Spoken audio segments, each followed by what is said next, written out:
Belo Kisses entrevista no canal do YouTube. Dessa vez, nossa, não preciso nem falar a alegria que eu tô em receber uma pessoa tão querida, que tem um projeto tão bonito, que vocês vão saber mais informações, porque o nosso bate-papo hoje é para falar sobre isso.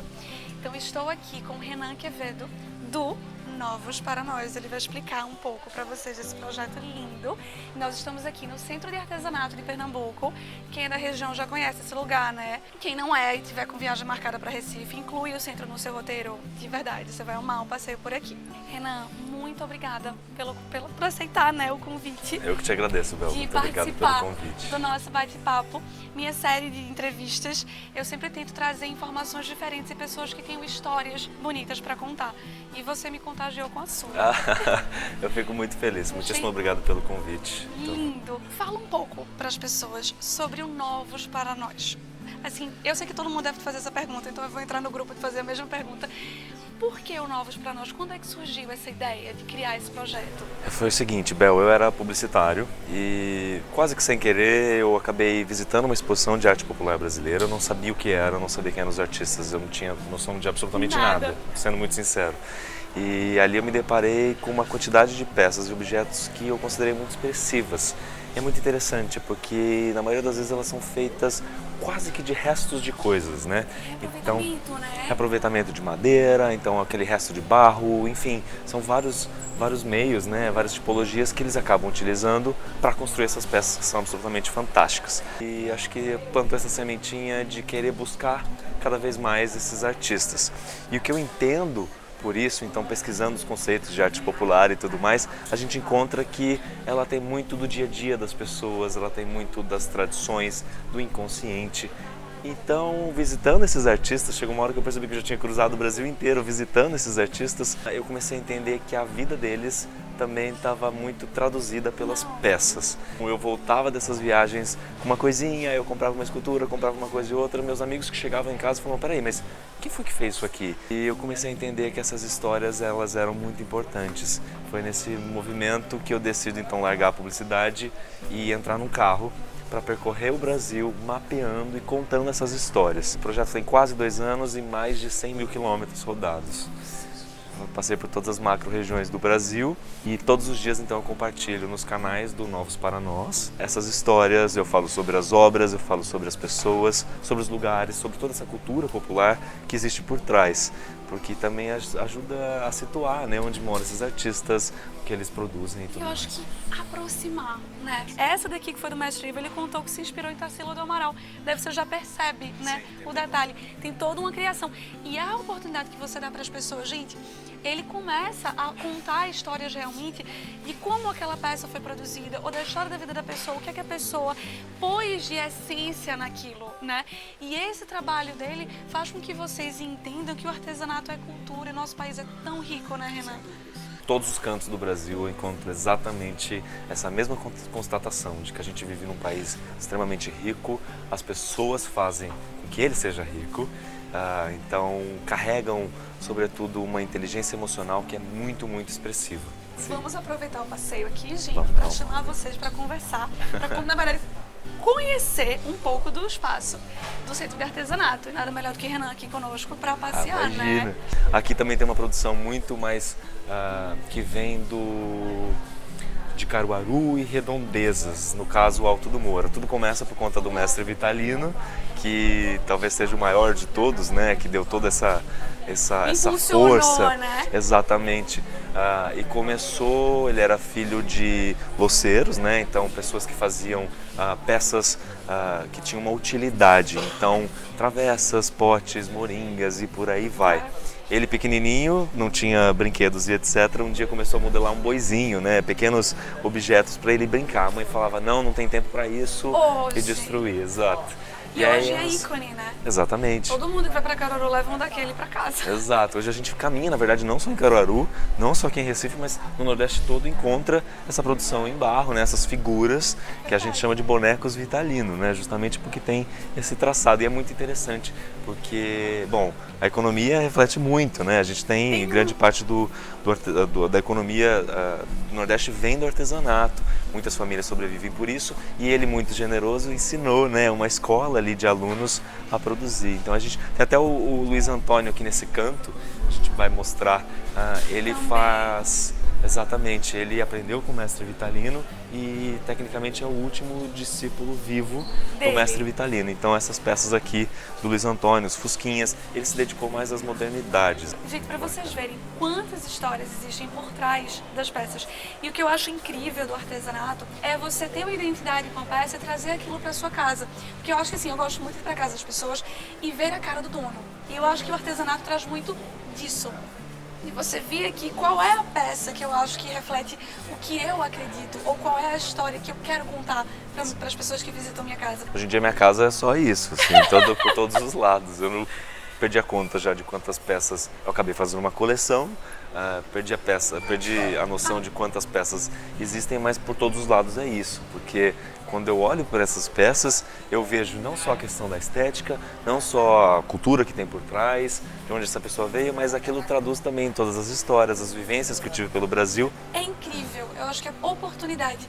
E a oportunidade que Renan tem de usar as redes sociais ou usar os veículos de comunicação que estão disponíveis para trazer esse olhar para vocês, para que um número cada vez maior de brasileiros conheçam o que está no nosso país, né? Sem dúvidas. O que está à disposição das pessoas. E é engraçado, Bel, você falar isso, porque tem muita gente que de repente cruza o mundo para vir para cá, para consumir o que a gente produz quase de olho fechado, né? Exato! Mas a gente, também usando o mesmo termo de olhos fechados, a gente acaba às vezes fechando o olho para isso. Mas isso para mim não tem dúvidas que é o nosso maior tesouro, porque fala muito sobre as nossas regiões, fala muito sobre as nossas riquezas, sobre o que a gente é. Isso traduz quem eu sou, quem você é, com todos nós, vocês estão aí também, todo mundo. Vamos passear para conhecer mais? Vamos lá. Essas aqui são do Zezinho, lá de Tracunhaém, e ele produz essas pinhas, né, de todos os tamanhos, as pessoas encomendam no Brasil inteiro. Sempre falo e mando para fora, para todos os cantos, porque é o maior sucesso essas pinhas, né? E você vê como elas são delicadas, todas feitas à mão, né? Não tem essa distinção. Você vê como é interessante também a queima, né? A queima produz essas nuances, né?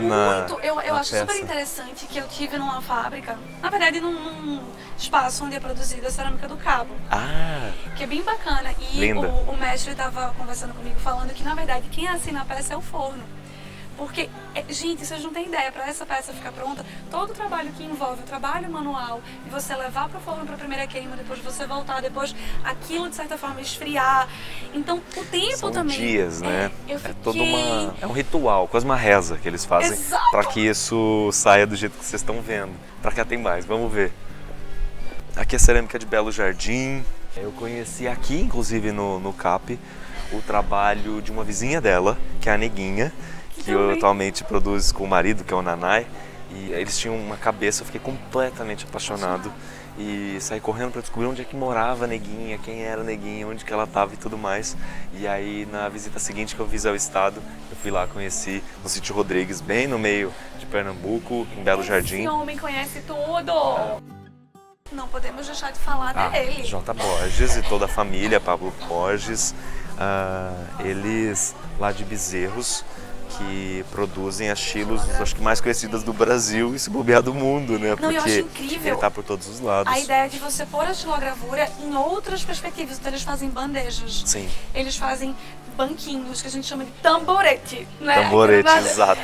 E divulga a estilogravura em outra percepção, né? Exato. Estampas, né? Eles estão fazendo muitas parcerias com roupas. Tem biquíni, tá, gente? Roupa moda praia, com estilogravura. Tem de vários jeitos, azulejos eu já vi também. Cada hora é uma novidade diferente, que eles aparecem por lá no ateliê da família do J. Borges, eles têm sempre novidades acontecendo. Assim, qual você acha que é o desafio pro artesanato brasileiro hoje, para que ele tenha cada vez mais voz? Eu acho que a gente tem diversos tipos de manifestações. Dá para agradar todo mundo, mas o que eu acho que falta é mais um sentimento de pertencimento, no fim das contas, das pessoas, de reconhecerem que isso é a nossa essência, de que, de fato, isso traduz um pouco de cada um.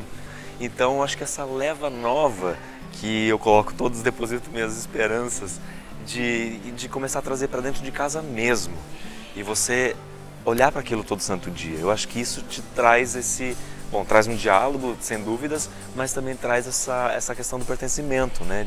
E assim, eu vejo muito isso, pelo menos no que eu faço também em relação à mesa posta, eu sempre dou essa dica, seja nas palestras ou nos eventos, de gente, traga o artesanato para mesa. Tem muita gente que tem peça de decoração em casa e não traz para esse contexto da mesa. Você vai montar uma mesa bacana para um jantar, para um almoço, abre o teu olhar para o que está na sua casa já, porque boa parte dessas peças podem fazer parte desse contexto.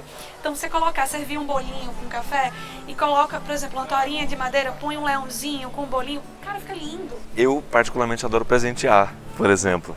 Adoro entregar para os meus amigos e tudo mais, pra gente que eu gosto. E é sempre um jeito, porque eu acho que você pode estar dando um objeto de decoração, se a gente pensar por um lado, mas também aquilo acho que tem um momento que deixa de ser, né, Bel? Então, acho que você concorda comigo. Com certeza. Eu acho Até para as pessoas que, por exemplo, vão fazer o open house, né? Tipo, se mudou. Você dá de presente isso pra pessoa. A pessoa vai lembrar de você, vai lembrar daquela peça. É literalmente um presentão, eu acho. Pode ser pequenininho, mas é um presentão. Gente, assim, se deixar, eu acho que a gente vai andar o centro inteiro. Mil coisas, e não conclui, né? Não conclui, porque Renan, inclusive, está aqui em Recife para a FENEARTE, que é a Feira Nacional do Artesanato. Maior da América Latina, né? É porque você sabe que pernambucano se acha, né? Mas tudo aqui é o maior da América Latina, é a maior avenida, é o maior tudo. Então, a FENEARTE é a maior feira de artesanato da América Latina. Queria muito te agradecer, desejar todo sucesso no mundo, que você continue tendo essa sensibilidade para retratar a vida dessas pessoas que são tão especiais e precisam da sua voz. Muitíssimo obrigado, eu fico muito feliz. O que eu sinto, na verdade, que eu faço é simplesmente um trabalho de ponte, na verdade, entre esses caras, essas maravilhas que estão aqui, e quem tem interesse de ouvir essas histórias. É só isso. Então a única coisa que eu peço das pessoas é o interesse, né, de pelo menos despertar para esse assunto e entender que de fato isso, sem dúvidas, é o nosso maior tesouro. Que eu não posso deixar de ter certeza disso que eu estou falando, depois de esses tantos quilômetros rodados já pelo Brasil, de encontros, de histórias e de, acho que muitas alegrias, muitos perrengues, mas sobretudo muitas alegrias. Fico muito feliz, muitíssimo obrigado pelo convite, pelo bate-papo, eu adorei.